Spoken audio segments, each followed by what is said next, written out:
আসসালামু আলাইকুম, সবাইকে জানাচ্ছি ঈদ মুবারক। আজকে যারা কলাতিয়া হয়ে হজরতপুর গরুরহাটে যেতে চান তারা অবশ্যই কলাতিয়া বাজার এড়িয়ে চলুন।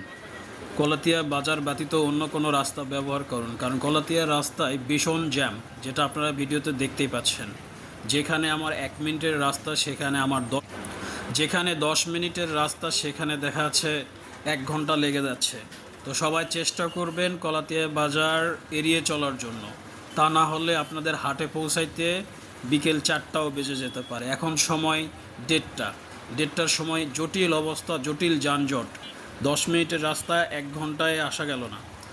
ভিতরের রাস্তা ব্যবহার করুন। যারা হজরতপুর গরুরহাটে যেতে চান তারা অবশ্যই ভিতরের রাস্তা ব্যবহার করুন। মেন রাস্তা এড়িয়ে চলুন। মেন রাস্তায় ভীষণ যানজট, প্রচুর পরিমাণ গাড়ি। আপনারা অবশ্যই আমার ভিডিওতে দেখতে পাচ্ছেন যে কি পরিমাণ জ্যাম। অবশ্যই ভিতরের রাস্তা দিয়ে যাওয়ার চেষ্টা করুন।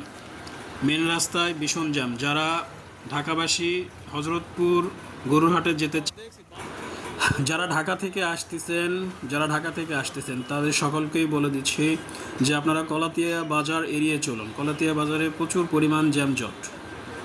ঠিক আছে, ধন্যবাদ। আমার ভিডিওটি ভালো লাগলে অবশ্যই সাবস্ক্রাইব এবং লাইক শেয়ার দিয়ে সঙ্গে থাকুন। একটু পরেই আমি হজরতপুরের একটা ভিডিও আপনাদের নিয়ে আসতেছি, হজরতপুরের জ্যামজট নিয়ে।